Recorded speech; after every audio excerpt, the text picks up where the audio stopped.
Friends, welcome back to our channel. 3ാം ക്ലാസ്സിലെ ഗണിതം 2019-20 വർഷത്തെ ക്വസ്റ്റ്യൻ പേപ്പറാണ് നമ്മൾ നോക്കാൻ പോകുന്നത്. അപ്പോൾ ഇത് മലയാളം മീഡിയമാണ്. ഇംഗ്ലീഷ് മീഡിയം നമ്മൾ ഉടൻ തന്നെ അപ്ലോഡ് ചെയ്യുന്നതാണ്. അപ്പോൾ എല്ലാ കൂട്ടുകാർക്കും വീഡിയോയിലേക്ക് സ്വാഗതം. അപ്പോൾ എന്തൊക്കെ ക്വസ്റ്റ്യൻസ് ആണ് വന്നിട്ടുള്ളത്, അവയുടെ ആൻസേഴ്സ് എന്തൊക്കെയാണ് നമുക്ക് നോക്കാം. റെഡിയാണോ? നിങ്ങൾക്ക് ആവശ്യമായിട്ടുള്ള ഇൻസ്ട്രക്ഷനും കാര്യങ്ങളും എല്ലാം തന്നിട്ടുണ്ട്. ഒന്നാമത്തെ പ്രവർത്തനം എന്ന് പറയുന്നത് ഏതെല്ലാം രൂപങ്ങൾ എന്നതാണ്. സ്കൂൾ ഗണിത ലാബിൽ നിന്നും ലഭിച്ച രൂപങ്ങൾ ചേർത്ത് വച്ച് വരുൺ തയ്യാറാക്കിയ ചിത്രമാണ് താഴെ കൊടുത്തിരിക്കുന്നത്. ചിത്രത്തിൽ ഏതെല്ലാം രൂപങ്ങൾ ഉണ്ടെന്നാണ് ചോദിച്ചിട്ടുള്ളത്. ഏതൊക്കെ രൂപങ്ങളാണ് ഇവിടെ ഉള്ളത്? നമുക്കറിയാം ഏതൊക്കെയാണ്.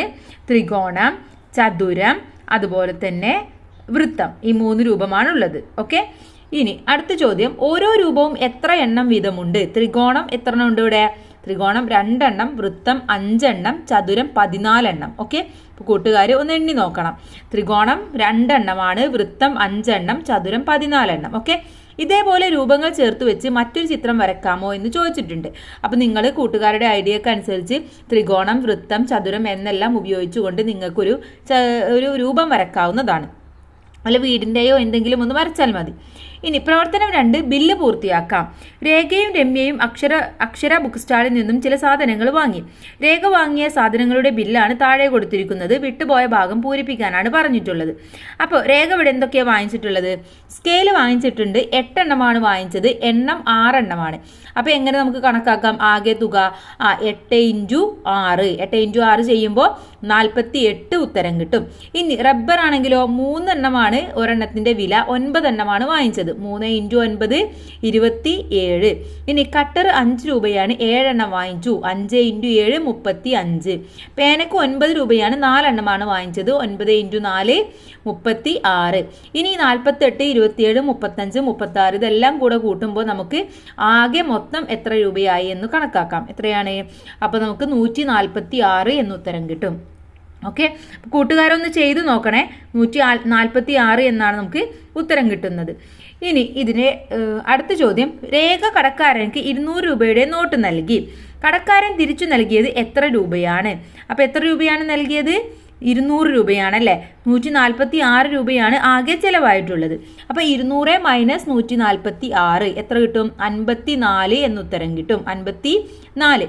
ഇനി രേഖ വാങ്ങിയ സാധനങ്ങളിൽ കട്ടർ ഒഴികെ എല്ലാ ഇനങ്ങളും രമ്യ വാങ്ങി. കട്ടറിന് പകരം രമ്യ 10 രൂപ വീതം വിലയുള്ള 4 നോട്ട് ബുക്കുകളാണ് വാങ്ങിയത്. രമ്യ കൊടുക്കേണ്ടത് എത്ര രൂപയാണ്?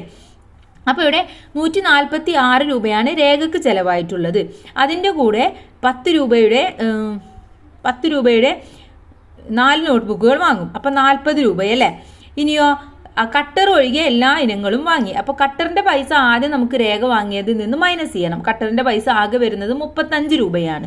അപ്പോൾ അവിടെ 146 + 35 ചെയ്യണം. ഓക്കെ, അപ്പോൾ അവിടെ എത്ര കിട്ടും? സോറി, പ്ലസ് അല്ല, മൈനസ്. 146 - 35 ചെയ്യുമ്പോൾ 111 എന്ന് ഉത്തരം കിട്ടും. ഓക്കെ, അപ്പോൾ നമ്മൾ രേഖ വാങ്ങിച്ചതിൽ നിന്ന് കട്ടറിന്റെ പൈസ ഒഴിവാക്കി. ഇനി എന്താണ്? രമ്യ ഇവിടെ 10 രൂപയുടെ 4 നോട്ട് ബുക്ക് വാങ്ങിച്ചിട്ടുണ്ട്.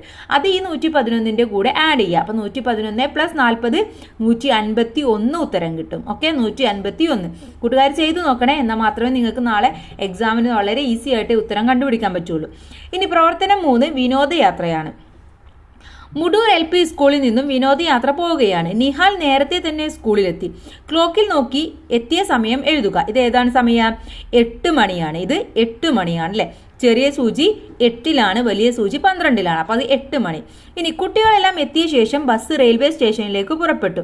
ക്ലോക്കിൽ നോക്കി പുറപ്പെട്ട സമയം എഴുതുക. ഇത് ഏതാണ്? 8ലാണ് ചെറുത്. 8ന്റെയും 9ന്റെയും ഇടയിലാണ്. അപ്പോൾ 9 ആയിട്ടില്ല, എന്നാൽ 8 തന്നെയാണ്.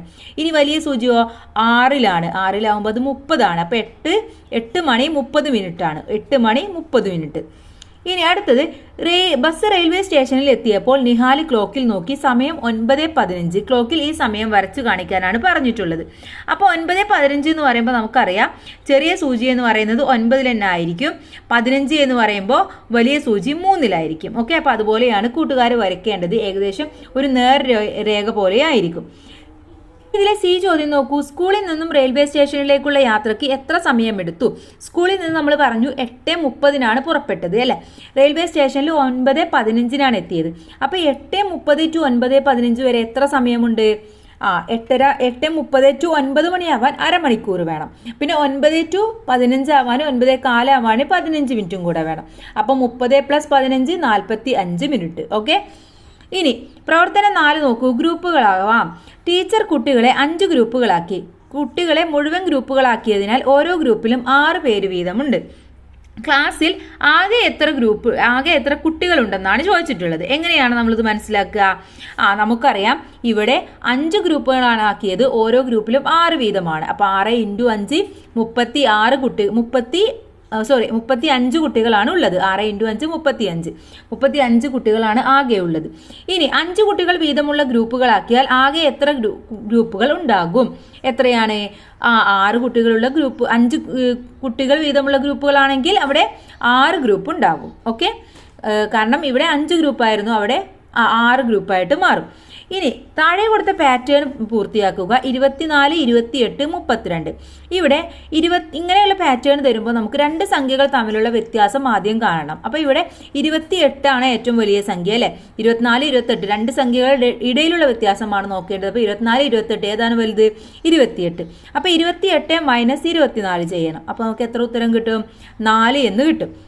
4 28ന്റെ കൂടെ ആഡ് ചെയ്തിട്ടുള്ളത്. അപ്പോൾ 28 കഴിഞ്ഞാൽ 29, 30, 31, 32. അതാണ് അവിടെ 32 കൊടുത്തിട്ടുള്ളത്. ഇനി 32ന്റെ കൂടെ വീണ്ടും 4 ആഡ് ചെയ്യണം. അപ്പോൾ എത്ര കിട്ടും? 33, 34, 35, 36 കിട്ടും. ഇനി 36ന്റെ കൂടെ 4 ആഡ് ചെയ്യുമ്പോൾ 40 കിട്ടും. 40ന്റെ കൂടെ 4 ആഡ് ചെയ്യുമ്പോൾ 44 കിട്ടും. ഓക്കെ. ഇനി അടുത്ത് നോക്കൂ. 30, 36, 42. ഇവിടെ 30ഉം 36ഉം തമ്മിൽ എത്ര വ്യത്യാസമുണ്ട്? 6ന്റെ വ്യത്യാസമുണ്ട് അല്ലേ? ഇനി 36, 42 കൂടിയിട്ടോ നോക്ക്. 36 കഴിഞ്ഞാൽ 37, 38, 39, 40, 41, 42. അവിടെയും 6ന്റെ വ്യത്യാസമുണ്ട്. അപ്പോൾ 42 + 6 നമ്മൾ നോക്കേണ്ടത്. അപ്പോൾ 48 കിട്ടും. ഇനി 48 + 6 നോക്കുമ്പോൾ 54 കിട്ടും. 54 + 6 60. ഓക്കെ. ഇനി അടുത്തത് 27, 24, 21. അത് കുറഞ്ഞു പോവുകയാണല്ലേ? അപ്പോൾ നമ്മൾ ഇവിടെയും നോക്കേണ്ടത് 2 സംഖ്യകൾ തമ്മിലുള്ള വ്യത്യാസം നോക്കണം. 27 - 24 നോക്കണം. അപ്പോൾ എത്രയായിരിക്കും? 3 ആണ്. ഇനി 24ഉം 21ഉം തമ്മിലോ? 3 ആണ്. അപ്പോൾ 21ന്റെ അടുത്ത താഴെയുള്ള മൂന്നാമത്തെ സംഖ്യയാണ് വരേണ്ടത്. അഥവാ 21ന് തൊട്ട് താഴെ 20 വരും, പിന്നെ 19 വരും, പിന്നെ 18 വരും. അപ്പോൾ 18 ആണ് ഉത്തരം. 18നും തൊട്ട് 3 അക്കം താഴെയുള്ളത് 15. 15ന് 3 അക്കം താഴെയുള്ളത് 12. ഓക്കെ. അപ്പം അങ്ങനെയാണ് ഈ പാറ്റേൺ നിങ്ങൾ പൂർത്തിയാക്കേണ്ടത്. ഇനി പ്രവർത്തനം 5 കലണ്ടർ നോക്കാം എന്ന പ്രവർത്തനമാണ്. കലണ്ടർ പരിശോധിച്ച് താഴെ കൊടുത്ത ചോദ്യങ്ങൾക്ക് ഉത്തരം എഴുതുക. ഇത് ഡിസംബർ മന്തിലെ കലണ്ടറാണ്. ഈ വർഷത്തെ ക്രിസ്മസ് ഏത് ദിവസമാണെന്നാണ് ചോദിച്ചിട്ടുള്ളത്. അപ്പോൾ കലണ്ടർ നിങ്ങൾ നോക്കിയിട്ട് ഇങ്ങനെ കലണ്ടർ നോക്കി എഴുതാനുള്ള ചോദ്യങ്ങൾ ഉണ്ടായിരിക്കും. അപ്പോൾ കലണ്ടർ നോക്കിയിട്ട് മനസ്സിലാക്കിയിട്ട് എഴുതാം. അപ്പോൾ ഇവിടെ ക്രിസ്മസ് വരുന്നത് 25 എന്ന് പറയുന്നത് എത്രാമത്തെയാണ്? 4ാമത്തെ ദിവസമാണ്, അഥവാ ബുധനാണ്. ഇനി 2019 ഡിസംബർ മാസത്തിൽ എത്ര ചൊവ്വാഴ്ചകളുണ്ട്? ഇവിടെ 5 ചൊവ്വാഴ്ചകളാണ് ഉള്ളത്. ഇനി 2020 ജനുവരി 1 ഏത് ദിവസമായിരിക്കും? ഇവിടെ അവസാനിച്ചിട്ടുള്ളത് ഏത് ദിവസമാണ്? ചൊവ്വാഴ്ചയാണ്. അപ്പോൾ ജനുവരി 21 ബുധനാഴ്ചയായിരിക്കും. ഇനി ഡിസംബർ 9 അർദ്ധവാർഷിക പരീക്ഷ ആരംഭിച്ച് 12ാം ദിവസം അവസാനിക്കും. എന്നാൽ പരീക്ഷ അവസാനിക്കുന്ന ദിവസം ഏത്? ഡിസംബർ 9 തുടങ്ങുന്നത്. ഓക്കെ. ഡിസംബർ 9 തുടങ്ങി അവസാനിക്കുന്നത് 12 ദിവസം കഴിഞ്ഞിട്ടാണ്. അപ്പോൾ 9 + 12 നോക്കിക്കഴിഞ്ഞാൽ നമുക്ക് ഉത്തരം കിട്ടും. ഉത്തരം കിട്ടുന്നത് ഏതാണ്? 20 വെള്ളിയാഴ്ചയാണ്. ഓക്കെ. ഇനി അടുത്തത് പാൽ സൊസൈറ്റിയാണ്. ഇവിടെ പുളിക്കൽപ്പാറ പാൽ സൊസൈറ്റി രാമു ദിവസവും 6 ലിറ്റർ വീതം പാല് നൽകുന്നു. 2019 നവംബർ മാസത്തിൽ ആകെ എത്ര ലിറ്റർ പാല് നൽകിയിട്ടുണ്ടാകും എന്നാണ് ചോദിച്ചിട്ടുള്ളത്. ഇതും കലണ്ടർ വെച്ചിട്ടുള്ള ഒരു കണക്കാണ്. ഇവിടെ 2019 നവംബർ മാസത്തിൽ 30 ദിവസമാണുള്ളത്. ഓക്കെ. അങ്ങനെയാണെങ്കിൽ ഒരു ദിവസം 16 ലിറ്റർ ആണ്. അപ്പോൾ 16 × 30 ചെയ്യണം. അപ്പോൾ എത്രയായിരിക്കും? 480 ലിറ്റർ എന്ന് ഉത്തരം കിട്ടും. 480 ലിറ്റർ. ഇനി 1 ലിറ്റർ പാലിന് 42 രൂപയാണ് സൊസൈറ്റി നൽകുന്നത്. എങ്കിൽ ഒരു ദിവസം പാല് നൽകിയ വകയിൽ രാമുവിന് എത്ര രൂപ ലഭിക്കും? 1 ലിറ്റർ പാലിനാണ് 42 രൂപ. ഒരു ദിവസം 16 ലിറ്റർ നൽകും. 16 × 42 672. ഇനി ഡിസംബർ മാസത്തിൽ എല്ലാ ദിവസവും പാല് കൊടുത്താൽ അയാൾക്ക് നവംബറിൽ കിട്ടിയതിനേക്കാൾ എത്ര രൂപ കൂടുതൽ കിട്ടും എന്നാണ് ചോദിച്ചിട്ടുള്ളത്. എത്രയാണ്?